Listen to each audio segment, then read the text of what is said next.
दोस्तों, हमारा इतिहास शासकों से भरा पड़ा है। अगर आप एक ढूंढेंगे तो आपको 10 मिल जाएंगे।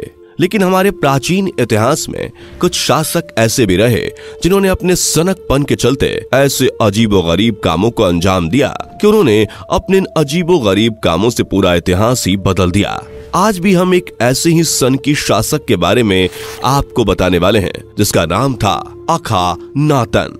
कहते हैं अखानातन के शौक ऐसे थे कि उसके बाद पृथ्वी पर आज तक कोई ऐसा नहीं जन्मा जिसके शौक अखानातन से जरा भी मिलते हों।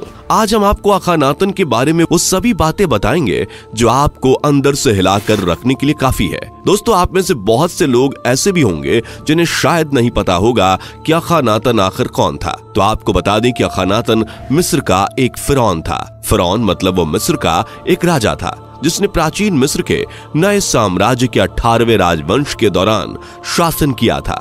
वो कई देवताओं की पूजा से मिस्र के पारंपरिक धर्म को बदलने के लिए प्रसिद्ध है, जिसे एटन नामक एकल देवता की पूजा के लिए जाना जाता है। दोस्तों, अखानातन के चित्र को जब पुराने चित्रों के अनुसार देखा जाता है तो उसके शरीर की बनावट बड़ी अजीब दिखाई पड़ती है। उसका चेहरा सामान्य से काफी लंबा था। उसका सर पीछे से काफी बाहर की तरफ निकला हुआ था। उसके पैर मुर्गियों की तरह पतले थे और उसका पेट बाहर की तरफ निकला था। इस वजह से उसके शरीर का ढांचा काफी अजीब लगता था। कई बार कुछ इतिहासकारों ने उसकी तुलना एलियन से की थी, और सिर्फ इसलिए नहीं कि उसके शरीर की बनावट विचित्र थी, बल्कि इसलिए क्योंकि उसके काम भी बहुत अजीब थे।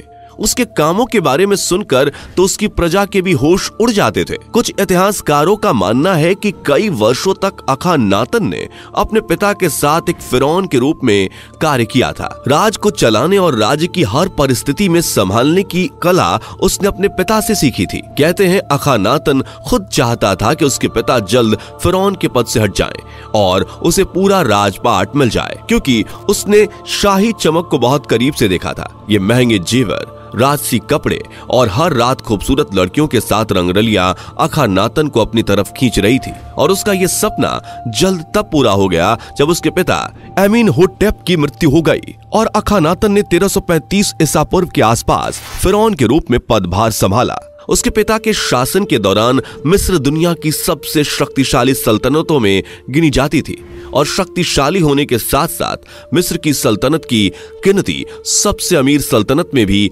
होती थी। बता दें, मिस्र की सभ्यता उस समय अपने चरम पर थी। उसका एक सबसे बड़ा कारण था कि अखानातन के पिता ने कभी किसी भी धर्म और जाति पर जोर नहीं दिया, और न ही कभी इस बात का किसी व्यक्ति विशेष पर जोर दिया कि उन्हें एक पार्टिकुलर देवता की पूजा करनी है। लेकिन अखानातन ने फिरौन बनते ही तानाशाही से शासन करना शुरू कर दिया, और सबसे पहले उसने मिस्र के धर्म को सुधारने का फैसला किया। इसलिए उसने सबसे पहले धार्मिक कार्यों के ऊपर विशेष बल दिया। उसने सारे देवताओं की पूजा पर बैन लगा दिया। हजारों सालों से इजिप्शियन ने कई प्रकार की देवताओं की पूजा की थी, जैसे अमून, आइसिस, ओसिरिस, होरस और थोथ आदि।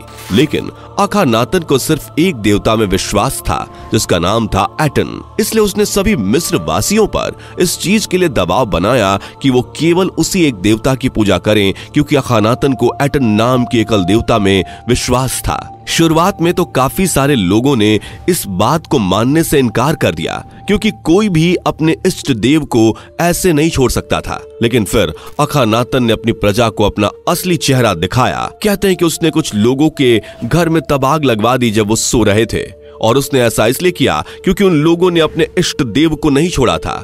यह देखकर मिस्र में डर का माहौल बन गया, और धीरे धीरे लोग अखानातन के एटन देवता को पूजने लगे। अखानातन ने अपने नए देवता के लिए कई मंदिरों का निर्माण किया और पुराने देवताओं को शिलालेखों से हटा भी दिया था। मिस्र के कई लोग और पुजारी इसके लिए उससे खुश नहीं थे, लेकिन वो पुजारी भी मजबूर थे, क्योंकि उन्हें पता था कि अगर उन्होंने अखानातन के फैसले का विरोध किया तो उन्हें अपनी जान से हाथ धोना पड़ेगा। इसलिए उन्होंने वो किया जिससे उनकी जान बच सकती थी। अखानातन कहता था कि उसको उसके देवता एटन ने एक ऐसी खास चीज दे रखी है जिससे वो किसी को भी हिप्नोटाइज करके अपना गुलाम बना सकता है, और ऐसा उसने कई बार करके दिखाया भी था। उसने अपने राज्य की कई खूबसूरत लड़कियों को अपना गुलाम बनाकर रखा था। वो जब चाहता उनमें से किसी भी लड़की के साथ हम बिस्तर होने लग जाता था। वो लड़कियां भी अखानातन के लिए बेचैन रहती थी, लेकिन वो हर रोज किसी दूसरी लड़की की तलाश में रहता था।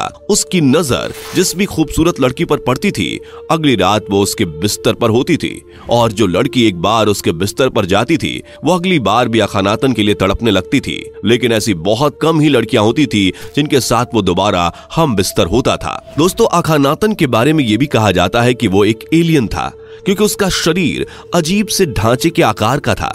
उसे दूर से देखने में कोई भी ऐसा नहीं कह सकता था कि ये कोई इंसान है।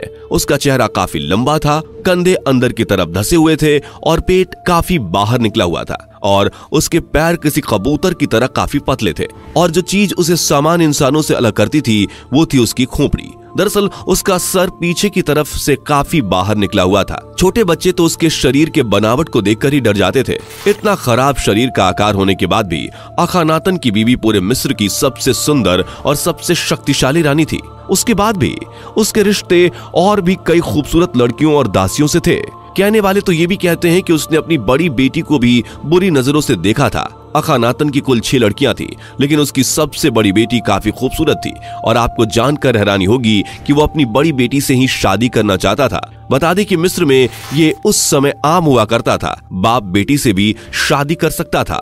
अखानातन की सबसे छोटी बेटी की मौत तो खुद अपने बाप के बेटे यानी कि अखानातन के बेटे को जन्म देते समय हुई थी। अखानातन के ऊपर लिखी गई किताब अ गॉड अगेंस्ट द गॉड्स के अनुसार उसने अपनी बेटियों को अपनी पत्नी के रूप में स्वीकार कर लिया था। इस पर महल के बड़े बूढ़े सलाहकारों ने भी कुछ नहीं कहा था, क्योंकि अगर महल या फिर प्रजा का कोई भी व्यक्ति उसके खिलाफ जाने की कोशिश करता तो उसे अपनी जान से हाथ धोना पड़ सकता था। इसलिए सब केवल उसके फैसले को सुनते और अखानातन की हाँ में हाँ मिला देते थे। उसे लोग अजीब सी नजरों से देखते थे। कुछ लोग तो उसे इंसान मानते ही नहीं थे। मिस्र की पौराणिक कथाओं के अनुसार वो जाप टेपी के समय सितारों से पृथ्वी पर आए देवताओं से अवतरित हुआ था। पिरामिड टेक्सस के अनुसार ये एक ऐसी अवधि थी जो प्राइमर्डियल अराजकता से निकली थी, और जिस तरह से देवताओं ने पृथ्वी पर शासन किया था, इस अवधि को जाप टेपी कहा जाता है। अखानातन और उसके बारे में लिखी गई कविताओं के लेखों के अनुसार बाद में वो उन लोगों से मिलने गया जो आकाश से उतरे थे, जिन्होंने अखानातन को बताया कि उसे क्या करने की आवश्यकता है, और शायद इसलिए उसने मिस्र से अन्य देवताओं के अन्य सभी प्रतीकों को हटा दिया और वो उन अजीबोगरीब परिवर्तनों को लागू करता था जिनको वो अपने समय में बड़ी ही क्रूरता से करता था। एक प्रारंभिक शिलालेख के अनुसार अखानातन सितारों की तुलना में सूरज को ज्यादा पसंद करता था। फिरौन बनने पर अखानातन ने पिछले देवताओं के सभी आइकनोग्राफी को हटाने का आदेश दिया था। उसने केवल एक प्रतीक की अनुमति दी थी, जो कि एक सूर्य प्रतीक था। बता दे, अखानातन ने मिस्र के भगवान एटन का प्रत्यक्ष वंशज होने का दावा किया, और किसी अन्य फिरौन की तरह अखानातन ने खुद को दिव्य माना। सीधे शब्दों में कहें तो अखानातन के अनुसार वो एक भगवान था, लेकिन न केवल वो खुद को भगवान मानता था, बल्कि पूरी मिस्र की सल्तनत उसे बाद में भगवान के रूप में ही देखने लगी थी, और एक भगवान की तरह उसकी पूजा भी करने लगी थी। तभी वो जिस भी लड़की के साथ रात गुजारना चाहता था, उसके माँ बाप भी खुशी खुशी अपनी बेटी को उसके पास भेज दिया करते थे।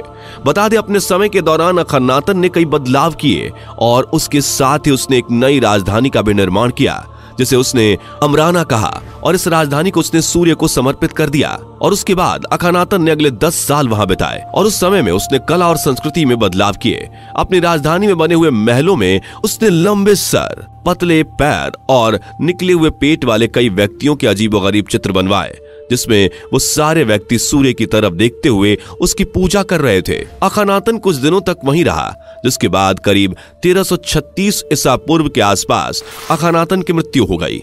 इतिहासकारों की माने तो अखानातन के मरते ही तूतनखामेन ने पदभार संभाला, लेकिन ये सच नहीं है।